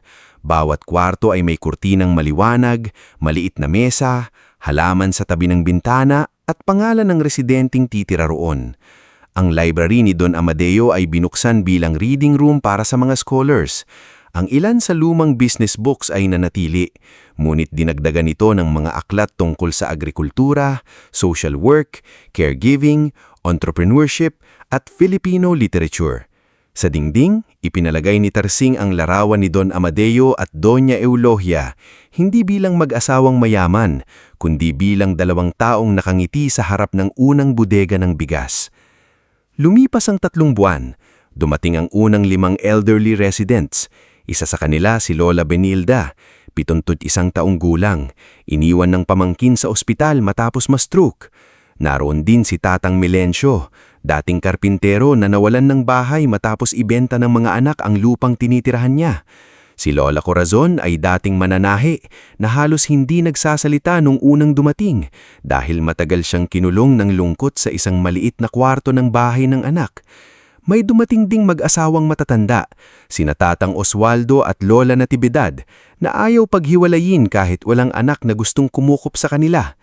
Nang makita ni Tarsing ang mga unang residente na kumakain sa mahabang mesa, napahinto siya sa pinto ng dining hall. Si Aling Presi ay abala sa pagsandok ng mainit na aros kaldo. Si Maribel ay nakikipag-usap kay Lola Benilda habang inaayos ng gamot niya. Si Liora naman ay nagtuturo kay Tatang Milencio kung paano gumamit ng tablet para makinig ng lumang kundiman. Sa sandaling iyon, parang narinig ni Tarsing ang boses ni Don Amadeo. Huwag mong hahayaang lumamig ang bahay. Hindi na malamig ang bahay. Ngulit hindi rin naging madali ang lahat. Maraming tao ang nagduda kay Tarsing. May mga kamag-anak ng Villarreal na biglang lumilitaw, mga kapinsan at pamangkin na hindi naman dumadalaw kay Don Amadeo, ngunit ngayon ay may opinyon tungkol sa ari-arilan. Isang araw, dumating si Severino Villarreal, pinsan ni Don Amadeo, kasamang asawang si Belenida. Suot nila ang ngiting pangmayaman at boses na parang laging may alam na mas tama. Tarcisio, maganda naman ang intensyon mo, pero hindi praktikal ito. Malaki ang maintenance ng mansyon. Mas mabuti sigurong ibenta na lang ang ibang bahagi ng lupa. Hindi po ibebenta ang lupang kasama sa habilin, mahanahon sagot ni Tarsing. Hardinero ka. Matalim na sabi ni Belenida. Hindi insulto iyon ha, pero aminin natin, hindi ka sanay sa ganitong level ng responsibilidad. Bago pa makasagot si Tarsing, dumating si Liora, dala ang folder ng foundation operations. May financial plan po kami, sabi niya. May independent audit, may trust governance at may income-generating greenhouse program. Hindi po ito basta awa lang, may structure po. Napatingin si Belenida kay Liora mula ulo hanggang paa. At ikaw? Ako po ang unang scholar na tinuruan ni Don Amadeo magbasa ng kontrata, sagot ni Liora. Kaya malinaw po sa akin kapag may taong gumagamit ng concern para itulak ang pagbebenta. Hindi napigilan ni Maribel na mapangiti sa gilid. Si Tarsing naman ay napayuko upang itago ang pagmamalaki sa apo. Samantala, unti-unting bumagsak ang buhay ng 4 na anak. Si Gabriel ay kinusahan dahil sa tangkang unauthorized control sa documents at iba pang financial misrepresentation. Hindi man siya agad nakulong, napilitan siyang harapin ng korte at mga creditors. Naibenta ang kanyang kondo. Ang dating lalaking sanay sa private lounge ng casino ay natutong pumila sa law office upang makiusap sa payment restructuring. Si Clarimond naman ay iniwan ng maraming social friends niya. Noong mayaman pa ang tingin sa kanya, lahat ay gustong maimbitahan sa kanyang events. Ngunit nang kumalat ang video ng pool house party, naging tahimik ang kanyang telepono. Ang mga charity friends niyang dati ay laging may beso-beso ay bigla naging busy. Sa gitna ng kahihiyan, binalikan niya ang mga gamit ni Doña Eulogia na palihimig niyang kinuha noon. Isang hapon, dumating siya sa mansyon, simple ang suot, walang makeup na makapal at dala ang isang maliit na velvet box. Si Tarsing ang humarap sa kanya sa foyer. "Ano ito, Ma'am Clarimond?" tanong niya. Hindi siya agad nakasagot. Binuksan niya ang kahon. Naroon ang pearl necklace, brooch at isang pares ng hikaw ni Doña Eulogia. Hindi ko alam kung bakit ko kinuha noon. Siguro dahil akala ko kapag hawak ko ang gamit ni Mama, may parte pa rin ako sa kanya. Pero ang totoo, kinuha ko dahil sakim ako. Tahimik si Tarsing. Hindi ko hinihinging patawarin mo ako, ibabalik ko lang. Tinanggap ni Tarsing ang kahon. Hindi sa akin ito, ilalagay natin sa memory room ni Doña Eulogia. Naluha si Clarimond. Sa unang pagkakataon, walang kamera, walang bisita, walang audience. Luha lang ng taong nagsisimulang makita ang sarili niyang kapangitan. Si Ivana naman ay nawalan ng maraming sponsors. Ang kanyang carefully curated image bilang loving daughter ay gumuho. Ilang buwan siyang nawala online. Nang bumalik siya, hindi na glamorized grief ang dala niya. Isang simpleng video lang, walang filter, walang piano music, walang dramatic lighting. "Ako si Ivana Villarreal," sabi niya sa video. "Matagal kong ginamit ang imahe ng pamilya para magmukhang mabuti, pero noong may pagkakataon akong maging tunay na anak, pinili kong isipin ang sarili ko. Hindi nito mababawi ang sakit na naidulot ko sa ama ko. Hindi rin ito mapipilitang sino man na patawarin ako. Pero sisimulan kong managot. Hindi perpekto ang apology. May hindi naniwala. May nagsabing ginagawa lang niya iyon para makabalik. Ngunit may isang bagay na bago. Hindi niya ito minonetize." Si Brixen naman ang unang bumalik ng tahimik sa mansyon. Isang umaga, nakita siya ni Tarsing sa gate. Naka-jeans, plain shirt, walang driver, walang yabang. "Anong kailangan mo, Sir Brixen?" tanong ni Ramil Estoya. "Gusto ko sanang kausapin si Mang Tarsing," sagot niya. Nang humarap si Tarsing, hindi makatingin ng diretso si Brixen. "Mang Tarsing, hindi ako hihingi ng pera. Hindi rin ako hihingi ng parte. Gusto ko lang, kung pwede, magtrabaho dito, kahit maglinis ng greenhouse." Matagal siyang tinignan ni Tarsing. "Alam mo ba ang trabaho sa greenhouse?" "Hindi po." "Marunong ka bang magdilig ng hindi nilulunod ang halaman?" "Hindi rin." "Marunong ka bang gumising ng alas 5? Napayobo si Brixen. "Susubukan ko po." "Hindi sapat ang susubukan mo, pero pwede kang magsimula bukas. Walang spesyal na trato, walang Sir Brixen sa greenhouse. Brixen ka lang doon. Kapag tamad, aalis ka." Tumanggi siya. "Opo." Sa unang linggo, halos sumuko siya. Napaso ang kamay niya sa araw, sumakit ang likod niya sa pagbubuhat ng lupa at napagalitan siya ni Liora nang nalunod niya ang isang tray ng seedlings. Hindi lahat nadadaan sa dami ng tubig, may tamang alaga ang bawat bagay. Napatigil si Brixen. Parang tao, at parang pamilya. Ang pinakahuling lumapit ay si Gabriel. Hindi siya dumating ng kusang loob noong una. Dumating siya dahil may court hearing. Ang civil claims ng estate at ilang criminal complaints ay nakaabang. Si Attorney Nicanor ay handang ituloy ang lahat, lalo na ang tungkol sa attempted forgery, coercive documents at unauthorized access attempts. Maaaring hindi pinakamabigat ang magiging parusa, ngunit sapat para tuluyang sirain ang natitirang buhay ni Gabriel. Sa hallway ng korte, nakita ni Gabriel si Tarsing. Wala na ang dating yabang ng panganay. Payat siya, may itim sa ilalim ng mata at halatang ilang buwan nang hindi nakatutulog ng maayos. "Tarcisio," sabi niya, unang beses na tinawag sa buong pangalan ang hardinero. "Alam kong wala akong karapatang humini." "Tama ka," sagot ni Tarsing. Hindi galit, ngunit matigas. Napayuko si Gabriel. "Pero hihingi pa rin ako. Hindi para makatakas. Para magkaroon ng paraan na hindi tuluyang masira lahat. Hindi ko alam kung paano magsisimula ulit." Dumating sina Clarimond, Yevana at Brixen. Lahat sila ay tahimik. Wala na ang 4 na anak na nag-toast sa pool house. Ang asa harap ni Tarsing ay 4 na taong hinubaran ng pera, pride at ilusyon. Nang araw na iyon, humarap si Tarsing kay Attorney Nicanor. "Attorney," sabi niya, "ayoko pong burahin ang pananagutan nila, pero kung may bahagi ng civil settlement na pwedeng gawing community service sa Eulogia Home, gusto kong subukan." Nakunot ang noon ni Gabriel. "Community service?"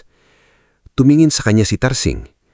"Oo, maglilinis kayo ng kwarto, maghahain kayo ng pagkain, magbabasa kayo sa mga senior na hindi na makakita ng maayos, magtatrabaho kayo sa greenhouse, hindi para sa kamera, hindi para sa pangalan, para maranasan ninyo ang pag-aalaga sa taong walang maibibigay sa inyo."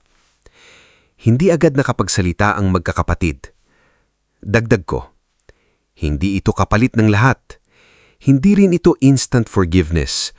Ngunit kung tunay ninyong gustong magsimula kayo sa trabahong matagal ninyong minamaliit. Tinanggap ng korte ang bahagi ng settlement sa ilang civil claims habang ang iba pang legal consequences ay itinuloy ayon sa batas. Hindi sila pinakawalan ng walang pananagutan, ngulit binigyan sila ng pagkakataong harapin ang kahihiyan sa pamamagitan ng gawa, hindi salita. At doon, nagsimula ang pinakamahirap na pagbabago. Si Clarimond, na dati ay takot madumihan ng kuko, ay natutong magpalit ng bedsheet ni Lola Corazon. Noong una, nanginginig siya, hindi dahil sa hirap, kundi dahil sa hiya. Isang araw, habang sinusuklayan niya ang manipis na buhok ng matanda, biglang nagsalita si Lola Corazon. "Anak ka ba ni Don Amadeo?" "Opo," mahinang sagot ni Clarimond. "Mabait ang ama mo. Noong namatay ang asawa ko, siya ang nagbayad ng kabaong. Hindi niya ako kilala noon." Napatigil si Clarimond. Hindi niya alam iyon. Napaluha siya habang hawak ang suklay.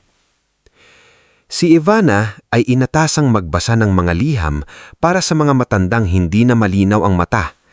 Isang hapon, binasa niya ang lumang sulat ng anak ni Tatang Milencio na 10 taon nang hindi umuuwi. Habang binabasa niya ang linyang, "Tay, pasensya na kung hindi kita madalaw." Nabasag ang boses niya. Parang sarili niyang ama ang kausap niya mula sa kabilang buhay. Pagkatapos noon, hindi na siya nagreklamo sa oras ng volunteer work. Si Brixen naman ay nanatili sa greenhouse. Natutunan niyang ang punla ay hindi pwedeng hilahin para bumilis ang paglaki. Kailangan ng oras, araw, lupa at tiyaga. Isang araw, hawak niya ang unang lettuce na pinalaki niya mula sa seedling. Maliit iyon kumpara sa ani ng ibang tao.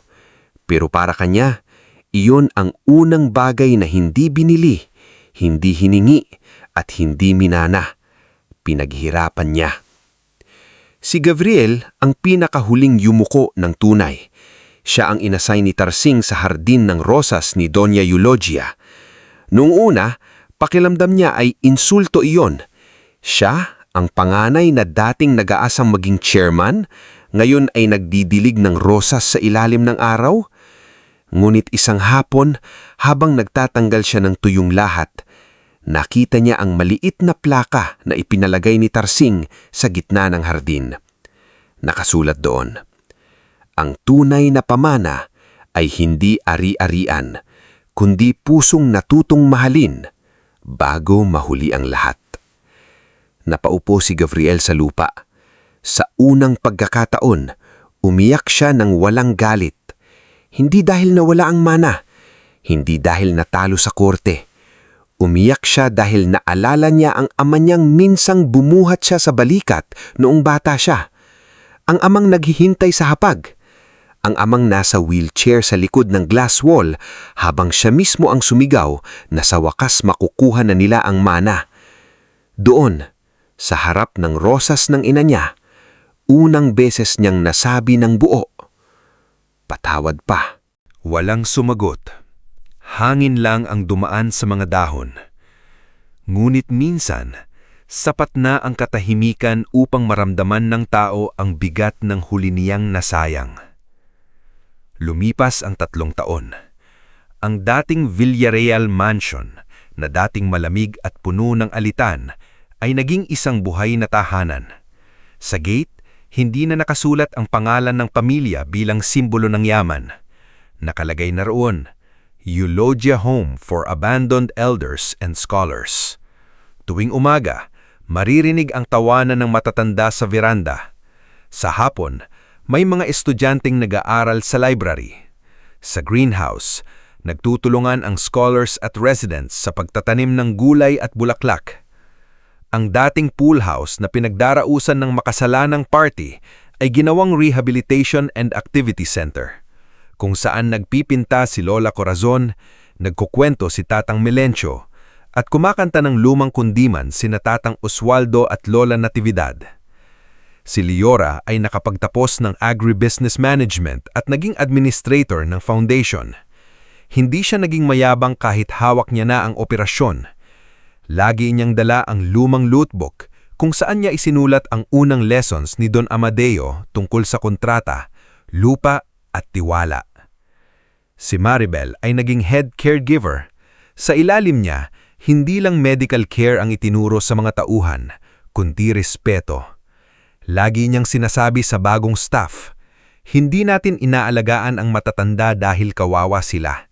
Inaalagaan natin sila dahil tao sila." Si Aling Presi ay namahala sa kusina. Araw-araw, may mainit na sabaw, bagong saing at meryendang simple ngunit may pagmamahal. Madalas niyang sabihin, ayaw ni Don Amadeo ng nasasayang na kanin, pero mas ayaw niya ng taong pinapakain ng walang dignidad. Si Ompong ay nagtayo ng maliit na transport service para sa foundation. Gamit ang mga van na inayos mula sa dating sasakyan ng estate, sinusundo nila ang mga matatandang galing ospital, barangay o social welfare offices. Si Ramil Estoya ay nanatiling security head, ngunit mas madalas siyang nakikitang tumutulong magbuhat ng wheelchair kaysa magbantay ng bait. Ang 4 na anak ni Don Amadeo ay hindi naging perpekto. Hindi sila biglang naging banal. May araw na bumabalik ang pride. May araw na nahihiya silang humarap sa mga taong alam ang ginawa nila. Ngunit unti-unti, natuto silang mabuhay ng hindi nakasandal sa yaman ng ama. Si Clarimond ay nagtrabaho sa isang maliit na non-profit event team, hindi bilang mukha ng charity, kundi bilang staff sa likod.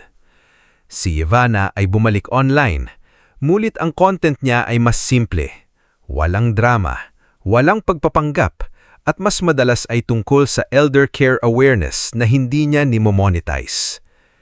Si Brixen ay nanatili sa agribusiness program ng foundation at kalaunan ay naging assistant ni Liora sa greenhouse.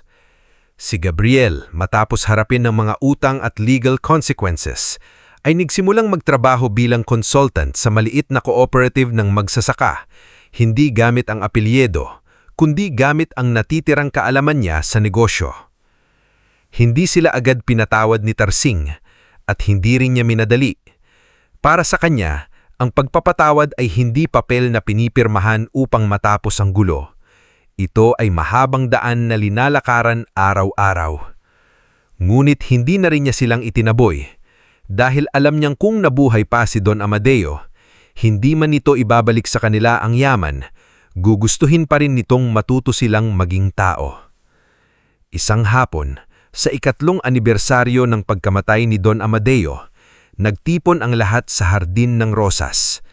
May simpleng misa, walang media, walang marangyang event.